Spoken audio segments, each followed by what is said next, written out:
Super six హామీలను అమలు చేశాం. 2047కు ముందే వికసిత్ ఏపీ లక్ష్యాలు సాధిస్తాం. అసెంబ్లీలో సీఎం చంద్రబాబు గవర్నర్ ప్రసంగానికి ధన్యవాద తీర్మానంపై సమాధానం. బంగాళాఖాతంలో భూకంపం రిక్టర్ స్కేల్పై 5.1గా నమోదు.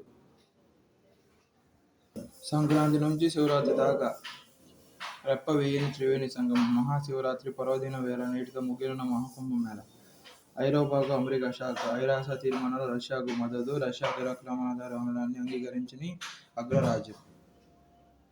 భారత్ తొలి హైపర్ లూప్ టెస్ట్ ట్రాక్ సిద్ధం. సాకారం అయితే 350 కిలోమీటర్లు అరగంటలో. గహీరమాత తీరంలో తాబేళ్ల దండు. రూపాయి పతనం కంటే డాలర్ బలపడుతుంది. రూపాయి విలువ తగ్గడం వల్ల స్వల్పకాలంలో ఎగుమతి పెరిగే అవకాశం ఉన్నప్పటికీ దీర్ఘకాలం నష్టాలే ఎక్కువ.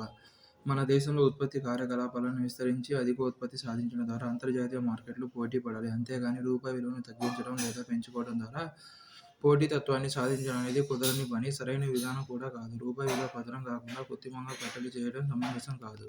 మారకం మార్కెట్ లావాదేవీల ప్రకారం నిర్ణయం కావాలనేది నుంచి మన విధానం కేవలం హెచ్చుతగ్గులు ఎక్కువగా చూసుకోవడం, తదనుగుణమైన చర్యలు తీసుకోవడానికే పరిమితమవుతూ వచ్చింది. గత 2 ఏళ్లలో రూపాయి విలువ స్థిరంగా ఉండడానికి ఆర్బీఐ చర్యలే కారణం. గత 4 నెలల్లో పరిస్థితి మారింది. అంతర్జాతీయ స్థితిగతులు, దేశీయంగా మారిన సమీకరణాలతో రూపాయి విలువ పతనం అయింది. ద్రవ్యోల్బణం పెరిగిందంటే ఆ మేరకు రూపాయి విలువ క్షీణించినట్లే. దాని ప్రకారం అంతర్జాతీయంగా రూపాయి మారక విలువను తగ్గనివ్వాలి. అమెరికాలో ద్రవ్యోల్బణం పెరుగుతుంది. అక్కడ వడ్డీ రేట్లు తగ్గించడం సాధ్యమయ్యేలా లేదు. డాలర్ ఇంకా బలపడుతుంది. ఇటువంటి పరిస్థితుల్లో రూపాయి విలువ పతనాన్ని అడ్డుకోవడానికి మార్కెట్ సమీకరణాల మేరకే ఉండాలి. ఇప్పుడు అదే జరుగుతుంది. 2047 నాటికి భారత్ అభివృద్ధి చెందిన దేశంగా ఎదగాలని కేంద్రం రక్షిస్తుంది కదా, మీరేం చెప్తారు? మనది ప్రస్తుతం అయితే ఆర్థిక వ్యవస్థ అమెరికా, చైనా, జర్మనీ, జపాన్ తర్వాత ఉన్నాము. వచ్చే ఏడాదికి 4వ అతిపెద్ద, మరో 2 ఏళ్లలో 3వ అతిపెద్ద ఆర్థిక వ్యవస్థగా అవతరించే అవకాశాలు ఉన్నాయి. 3వ స్థానానికి వెళ్ళినా మనది పేద దేశం. ఎందుకంటే మన తలసరి $700 ఉంది. సంపన్న దేశం కావాలంటే ప్రస్తుతం తలసరి ఆదాయం 8 రెట్లు పెరగాలి. ఇందుకు 22 ఏళ్ల పాటు 8% వృద్ధి రేటు నమోదవ్వాలి. గత 30 ఏళ్లలో 2 ఏళ్లు మాత్రమే వరుసగా 8% వృద్ధి రేటు నమోదైంది. అలాంటిది 22 ఏళ్లు వృద్ధి నమోదు కావడం అనేది ప్రశ్నార్థకం. సంపన్న దేశం ఎదుగుదల అనేది లేదు. పక్కన పెడితే ఆయా ప్రయోజనాలు పేదలకు ఎలా చేరుతాయి, ఎలా పంపిణీ అవుతాయనేదే ముఖ్యం. సిక్కు వ్యతిరేక అల్లర్ల కేసులో సజ్జన్ కుమార్కు జీవిత ఖైదు. మాజీ ప్రధాని ఇందిరాగాంధీ హత్య అనంతరం ఢిల్లీలో 1984 నవంబర్ 1న జరిగిన సిక్కు వ్యతిరేక అల్లర్లలో కాంగ్రెస్ మాజీ ఎంపీ సజ్జన్ కుమార్కు 80 సంవత్సరాలకు ఢిల్లీలోని ప్రత్యేక న్యాయస్థానం 50 జీవితకారాగార శిక్ష, 2 లక్షల జరిమానా విధించింది. ఐరోపాకు అమెరికా షాక్. ఐరాస తీర్మానాలు రష్యాకు మద్దతు. బయో ఏషియా 2025 సదస్సులో ఎస్ సోమనాథ్, జీవి ప్రసాద్.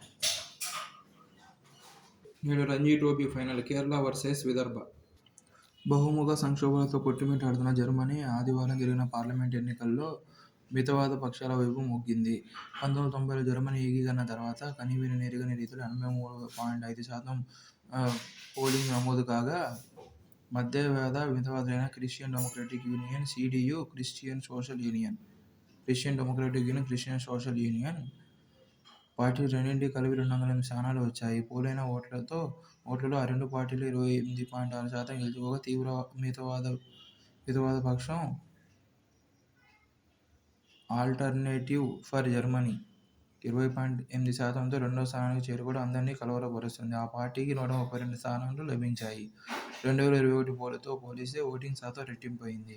అమెరికా అధ్యక్షుడు డొనాల్డ్ ట్రంప్ అనుచరులు అత్యుత్సాహం ప్రదర్శించి జర్మనీ ఎన్నికల్లో జోక్యం చేసుకున్నట్టయితే ఏఎఫ్డీ వైపు మరింత శాతం మొగ్గు చూపేవారన్నది ఎన్నికల నిపుణుల అంచనా. ఇంతవరకు పాలించిన కూటమికి నేతృత్వం వహించిన సోషల్ డెమోక్రటిక్ పార్టీ 16.4% ఓట్లతో 120 సీట్లతో మూడో స్థానానికి పరిమితమైంది. కానీ పార్లమెంటులో 630 స్థానాల్లో ప్రభుత్వం ఏర్పరచడానికి కావలసిన 316 స్థానాలు సిడియు, సిఎఫ్ఈలు లేవు గనక అనివార్యంతో ఎస్పీడీతో చేతులు కలపాల్సి ఉంటుంది. తమకు ప్రభుత్వంలో కొనసాగే ఉద్దేశం లేదని ఎస్పీడీ చెబుతున్నా అంతకు మించి దానికి వేరే ప్రత్యామ్నాయం లేదు.